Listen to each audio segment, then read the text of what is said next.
중국 경제가 상향 조정되고 미국 경제가 상향 조정되고 세계 주요국 경제가 다 상향 조정되는데 우리나라 경제를 하향 조정한다? 굉장히 기이한 일이에요. 그러니까 기이한 일이 벌어진 만큼 우리나라만의 본질적인 문제가 있어요. 지금 현재 우리 경제가 23년 안에 녹록지 않겠다.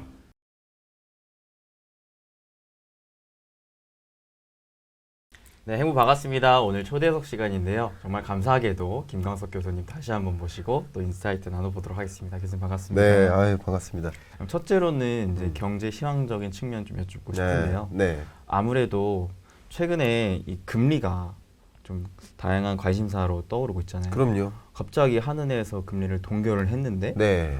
또 미국에서는 아무래도 예상치 못한 또 물가 상승이 나오면서 야 네. 이거는 또다시 금리 인상에 대한 가능성이 커진다 네. 하면서 이 한미 기준금리 격차가 또 역대 최대치로 나오는 거 아니냐 네. 하면서 또 환율의 변동성도 커지고 있는데 네. 이런 현상 앞으로 어떻게 우리가 볼 수가 있을까요? 아, 너무 좋은 질문 주셨고요. 지금 23년 상반기 이 경제 국면을 정의 내린다라고 하면 네. 저는 개인적으로 디스인플레이션의 시대 이렇게 정의 내리면 될 것 같아요. 디스인플레이션 시대에 나타나는 여러 가지 그냥 현상들이에요. 여러분들이 이제 디스인플레이션 시대로 진입하는구나 라고 하면 아 이런 일들이 나타나겠구나 라고 가늠하실 수 있는 그런 일들이라고 좀 생각해 보면 좋을 것 같아요. 그러니까 디스인플레이션은 뭐 지난 FOMC 회의 때 우리 제롬 파월 연준 의장이 기자회견 때도 그랬고 성명서에다가도 명확히 담겨 있는 문장이 있어요. 그게 인플레이션이 다소 잡혔다. 그러나 아직 안 잡혔다. 그러니까 인플레이션 현상은 아직도 지속된다. 그러나 정점은 찍고 내려오는 모습이다. 이게 디스인플레이션이에요. 그러니까 이런 디스인플레이션 시대에 어떤 여론이 생기냐면 기본적으로 금융시장에서는 특히 금융권의 예를 들어서 이 헤게모니를 많이 가져가는 주로 이제 글로벌 투자은행들이죠. IB뱅크라고 하죠. 이들이 계속 뭐라고 표현하냐면 물가 잡혔다. 물가 잡혔다. 그리고 그러면 물가 잡혔으니까 금리 인상 이제 끝났다. 금리 인상 이제 거의 끝났으니까 곧 금리 인하 시작된다. 이 세 가지 정보가 뭐예요? 다른 한마디로 주식 투자 들어와라. 그렇죠. 그죠? 당연히 금융기관 입장에서 해야 될 말을 한 거예요. 근데 이 금융 사이드는 사실 생각해 보세요. 2020년에 주가가 대세 상승할 때 그때도 똑같은 멘트 했어요. 그리고 21년에도 주가가 어느 정도 올라가는 흐름에도 똑같이 얘기했어요. 근데 재밌게도 22년에 주가 곤두박질 칠 때 그때도 똑같이 얘기했어요. 생각해 보세요. 그리고 23년 지금도 시대가 완전히 또 달라지는 국면인데 여전히 똑같은 얘기를 하고 있는 거예요. 그래서 제가 늘 뭐 제 채널에서도 강조하는 표현이 뭐냐면 파월의 마음을 이해하라. 파월의 마음을 읽어라. 파월은 도대체 무슨 생각하고 있을까? 그럼 이제 시장이 정확하게 정의 내려진다. 라는 뜻인데 결국 파월 입장에서는 물가 정점 찍었지만 아직 안 잡혔다에 집중하는 거죠. 중앙은행에서 판단할 때 금리를 인상하냐 동결해야 되냐라는 것을 판단할 때 가장 합리적인 방향을 결정하는데 근데 그 많은 것들을 고려하지만 그 고려하는 것을 세 가지로 요약한다면 하나가 바로 물가 안정. 그죠? 중앙은행이 해야 될 일이 물가 안정이에요. 저는 단적으로 이렇게까지 설명해요. 중앙은행은 물가 안정 기구다. 그러니까 중앙은행이 왜 있다? 물가 안정시키려고 있다. 그게 물가 안정 기구예요. 두 번째가 뭡니까? 금융 안정. 금융 불안을 해소해야 돼요. 세 번째가 경기 안정이에요. 세 가지를 안정시켜야 돼요. 근데 미국 입장에서 보세요. 재밌게도 경기 안정이라는 요소는 다행스럽게 찾아왔어요. 그러니까 미국 경제가 지금 호조 기간이다, 뭐 호조세다 이렇게 표현하는 건 아닙니다. 그러나 생각했던 것만큼 강한 경기 침체는 아닌 거예요. 강력한 경기 침체일 거라고 걱정을 했는데 그래도 마일드한 경기 침체다 이렇게 받아들이기 시작했어요. 경기에 대한 고민은 덜은 거예요. 첫 번째. 그 다음 금융 불확실성. 작년 10월, 11월에 이제 채권 시장이 굉장히 불안했죠. 우리나라도 그랬고, 근데 우리나라만 그런 게 아니라 세계적으로 그랬어요. 10월, 11월이. 미국도 마찬가지예요. 그때 금융 불안정성이 가장 높게 치솟았던 때예요. 그러니까 이것도 불안해요. 근데 이 두 가지가 불안하면 불안할수록 금리를 열심히 올릴 수 있어요, 없어요? 없어요. 금리를 막 올렸다가 채권 금리 더 치솟고 난리가 나죠. 그러니까 이게 걱정이 될 때는 금리 인상 마음 놓고 못 해요. 근데 이 두 가지 요소가 어떻게 된 거예요? 해결된 거예요, 결과적으로. 미국의 경우에는. 그러니까 오로지 뭐만 보고 뛰면 돼요? 물가만 보고 뛰면 되는 상황. 물가만 잡자. 그냥 미국은 물가만 잡자라고 달려가도 되는 거예요. 다른 말로 경기라는 토끼와 또 금융이라는 토끼는 잡은 거예요. 옆에 이미 들고 있어요. 그래서 물가라는 토끼가 저기 도망가니까 걔만 잡기 위해서 달려가면 끝나는 일이에요. 그러니까 미국은 그래요. 근데 우리나라는 물가라는 토끼도 저만큼 달려가고 있고 경기라는 토끼도 저만큼 달려가고 있어요. 그럼 얘 물가를 잡자니 경기를 놓쳐요. 경기를 잡자니 물가를 놓쳐요. 경기랑 금융이랑 한 패거리에 있다고 그냥 해볼게요. 가정을. 두 마리의 토끼 다 못 잡은 상태인 거예요. 우리나라는. 그래서 IMF도 세계 경제 성장률을 상향 조정했잖아요. 1월 말에. 네. 0.2%포인트나 상향 조정했어요. 특히 중국 같은 경우 0.8%포인트나 상향 조정했어요. 이렇게 상향 조정할 때 우리나라는 0.3%포인트를 하향 조정했거든요. 우리나라만의 여러 가지 문제들 때문에. 그래서 이거 되게 기이한 일이거든요. 중국 경제가 상향 조정되고 미국 경제가 상향 조정되고 세계 주요국 경제가 다 상향 조정되는데 우리나라 경제를 하향 조정한다? 굉장히 기이한 일이에요. 그렇고요. 그렇겠죠. 그러니까 기이한 일이 벌어진 만큼 우리나라만의 좀 본질적인 문제가 있어요. 지금 현재. 어쨌든 우리나라는 그래서 금리를 인상하지 못했었던 거죠. 지난달에. 그랬었는데 저는 이제 4월 달에는 하리라고 생각합니다. 4월 달에는. 근데 우리나라는 상대적으로 이 경기 불안, 또 부동산 PF 문제, 금융 불안, 또 미분양 주택 폭증, 또 주택 가격 급락 이런 것들로 인해서 더 큰 충격이 올 수도 있겠다라는 걱정 때문에 아무래도 금리 인상을 못한 것이다 이렇게 보면 돼요. 그래서 금리 격차는 더 벌어진 거죠. 근데 한 가지만 더 포인트 준다면 금리 격차가 이렇게 더 벌어질 거라고는 생각하지 않았거든요. 네. 이해가시죠? 네네. 우리는 동결하고 미국은 더 계속 올린다. 또 지금 같은 경우도 이번 주에 연준 의장이 국회 청문회를 합니다. 그러니까 이 공직자들 장관급이나 이런 사람들이 우리도 이제 청문회 하잖아요. 혹은 이제 국회의장 앞에서 이렇게 발언하고 국회의원의 질문 받고 막 하잖아요. 이런 식으로 통화 정책 하면 됩니까? 이런 걸 한마디 듣는 자리예요. 금리 얼마나 올릴 겁니까? 뭐 이런 얘기를 하는 자리예요. 거기서 더 매파적인 색채를 보일 수도 있어요. 여러분 입장에서 생각했던 것보다 더 매파네? 예를 들어서. 그러면 주가는 더 빠집니다. 자연스러운 일인 거죠. 근데 이런 것들은 종전에 금리 인상할 것이다라는 것은 예측했지만 이만큼 올릴 거다라고는 예측하지 못했던 거예요. 네. 예를 들면 5%까지는 금리 인상할 거야라고 예측했던 일이지만 만약에 5.25%나 5.5%나 이렇게까지 인상할 거라고는 예측하지 못했던 거예요.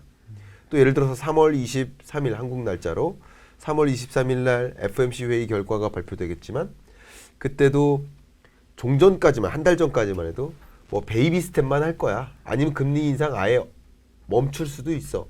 이렇게 기대했다가 지금에는 30-40%가 빅스텝도 가능하다 이렇게 보기 시작했어요. 그러니까 이런 심리적인 기조의 변화는 반영되지 않고 뒤늦게 반영되는 거죠.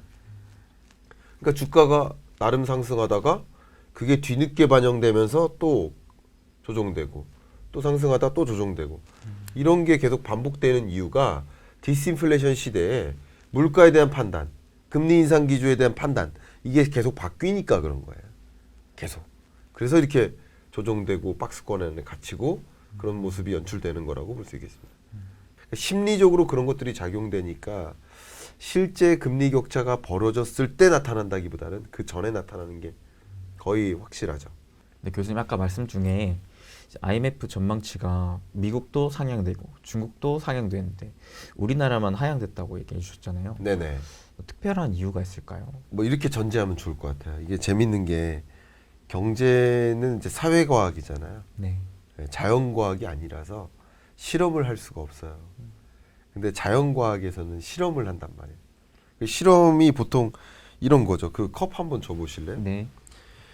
여기 예를 들어서 실험을 할 때 여기는 지금 실제 물이 담겨 있습니다. 여기는 유자차가 담겨 있고요. 그러면 마치 이런 거죠. 유자차를 마시면 목이 나아라는 것을 실험해요. 약을 투입하면 이거 나아라는 것을 실험한단 말이에요. 실험할 때 한 사람한테는 정말 이게 약의 효과인지 그냥 플라시보라고 하죠. 좀 그럴 수도 있어라고 하면서 그냥 뭐 약 이거 뭐 마시면 나을 거라는 그 믿음 때문에 나을 수도 있는 거거든요. 그렇죠. 이해가시죠? 네네. 그러니까 가짜 약을 주입하는 거예요. 한 사람한테는. 한 사람한테는 진짜 약을 주입하는 거예요. 한 사람은 유자차를 마시고 한 사람은 물을 마시는 거예요. 근데 만약에 이걸 없애면 점한 결과를 보면 이걸 마셨는데 이게 약의 효과인지 물의 효과인지 약을 마시면 나을 거라는 믿음의 효과인지는 판단할 수 없죠. 그렇죠. 그러니까 그냥 물이라도 한 명은 마시는 거예요. 그럼 이 대상이 뭐예요? 통제 대상. 통제 대상을 가지고 나와의 차이를 보는 거예요. 왜냐하면 둘 다 목이 나을 수도 있거든요. 따뜻한 물만 마셔도 나을 수도 있으니까. 네. 이게 유자차의 효과가 아니라 그냥 따뜻한 물의 효과일 수도 있는 거고. 아니면 그냥 따뜻한 물 말고 한 사람은 또 통제를 해서 찬물을 마셔요. 근데 다 목이 나요. 그러면 다 누구나 1시간 정도 지나면 목이 낫는 겁니다. 이게 유자차의 효과가 아닐 수도 있어요. 그런 식으로 이것의 효과를 판단할 때 통제 집단을 두고 이걸 컨트롤이라고 하죠. 통제 집단을 두고 실험을 하는 거죠. 그래서 얘와 얘의 차이를 보는 거예요. 자연과학에서는 그게 가능해요. 근데 사회과학에서는 통제 집단을 둘 수 있어요, 없어요? 없죠. 한국이 있고 한국 다시가 없잖아요. 네. 그죠? 그러니까 통제 집단이 없는 거예요. 그러니까 우리는 실험을 못 해요. 그래서 자, 말씀 주신 거 너무 좋은 질문이어가지고 이렇게 좀 상세하게 말씀드렸는데 여러분들도 이제 이 사회 현상을 판단할 때 이게 정말 그것의 영향인가를 생각하시는 습관을 가지시는 것은 경제를 이해하는 데 굉장히 도움이 됩니다. 근데 지금 말씀하신 게 뭐냐면 한국이라는 나라를 가지고 실험을 못 해요. 미국 경제가 성장세가 상향 조정되고 미국 경제뿐만 아니라 중국 경제도 상향 조정되면 우리나라 전체 수출액의 거의 40%를 미중으로 보내는데 이들 나라가 경제가 생각보다 괜찮아지면 우리나라의 수출은 생각보다 괜찮아져야 되는 게 맞죠. 네. 그런데 반대로 통제라는 걸 생각해 보면 상향 조정됐음에도 우리나라가 0.3%나 하향 조정됐다는 얘기는 이들이 상향 조정되지 않으면 우리는 더 크게 하향 조정했겠다라는 생각을 해볼 수도 있어요. 그죠? 그게 상식적인 거예요. 경제를 판단할 때. 만약에 둘뿐만 아니라 세계 경제를 상향 조정할 때 우리나라가 0.3%포인트 하향 조정했다라고 한다면 이게 가능한 일인가? 이해가 안 된다. 이렇게 하실 수도 있지만 만약에 이들이 상향 조정되는 일이 없었다면 우리는 어쩌면 마이너스 0.5%포인트 하향 조정한다. 0.6%포인트 하향 조정한다든가 그랬을 수도 있는 거예요. 세계 경제가 조정되는 국면이었다면 그렇게 관전 포인트를 가져가시면 도움이 될 것 같아요. 우리나라만 조정한 것은 어쨌든 다른 나라들이 상향 조정될 때 우리나라가 하향 조정된 것은 그만큼 우리 경제 심각한 상황이다 라는 것을 말씀드리고요. 우리나라만의 여러 가지 문제가 있는데 첫 번째는 우리 좀 이따 이야기 나누는 대외 여건 관점에서 세계 경제가 상향 조정됐어도 여전히 경기 침체인 건 맞습니다. 세계 경제 성장률이 이렇게 21년, 22년, 23년 꺾여 들어가요. 23년 성장률이 2.9%지만 그것도 여전히 경기 침체 국면을 보여주는 성장률이에요. 미국 경제도 역시 L자로 꺾여 들어가는 거 마찬가지예요. 상향 조정됐을 뿐이지 그것도 역시 나쁜 성장률이에요. 그러니까 세계 경제가 어쨌든 경기 침체 국면에 진입해 있는 거예요. 다만 생각했던 것보다는 강한 경기 침체는 아니네. 자, 근데 그 경기 침체 국면에 우리나라 수출이 어떨까요? 안 좋아요. 그러니까 우리나라는 대외 의존적이고 대외 의존적인데 특히 뭐를 많이 의존해요? 반도체. 반도체뿐만 아니라 자동차 부품, 석유화학 제품, 스마트폰, 모바일 통신기기죠. 가전제품, 조선, 철강 다 뭐예요 이게? 지금 말씀드렸던 게 우리나라 15대 주력 수출 품목인데 뭐 2차 전지, 디스플레이 다 들어갑니다. 이 15대 주력 수출 품목이 단 하나도 빠짐없이 경기 민감해요. 네. 그러니까 우리나라는 경기에 민감한 그런 산업군에 종사한다. 이렇게 보셔도 좋아요. 또 우리나라는 경기에 민감한 수출 품목을 수출한다. 경기가 어려우면 어려울수록 수출이 더 크게 꺾이겠죠. 그런데 우리나라 전체 수출의 반도체가 20% 차지하니까 22년 기준으로 18.9% 차지하니까 제가 그런 표현 했었죠. 쌀 소비를 줄이진 않는다. 근데 내구재 소비를 줄인다. 근데 우리나라의 수출 품목들이 다 이런 거예요. 그러니까 이렇게 글로벌 경기 침체 국면에 더 민감한 경향이 있다라는 게 이제 한 가지고요. 두 번째는 이제 부동산 시장이 너무나 안 좋아서 지금 미분양 주택 건수, 여러분 미분양 주택 건수 꼭 모니터링 하세요. 굉장히 중요한 지표예요. 23년 안에 가장 중요한 경기 지표 5개 꼽아라. 그러면 그 5개 중에 하나 꼭 들어갑니다. 미분양 주택 건수. 이게 우리나라를 결정지을 만큼 중요한 변수예요. 미분양 주택 건수가 지난 12월 기준으로 6만 8천 호를 찍었고 그리고 1월 기준으로는 7만 5천 호를 초과했습니다. 2월 데이터는 3월 말에 나옵니다. 3월 말일 날.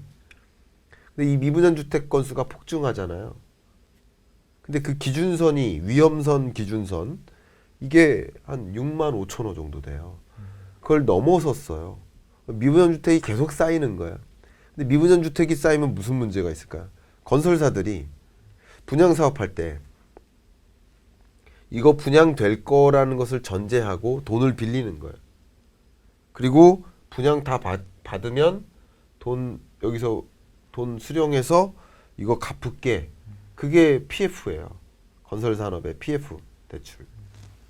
근데 그 대출 잔액이 쌓이는 거예요. 못 갚는 거예요.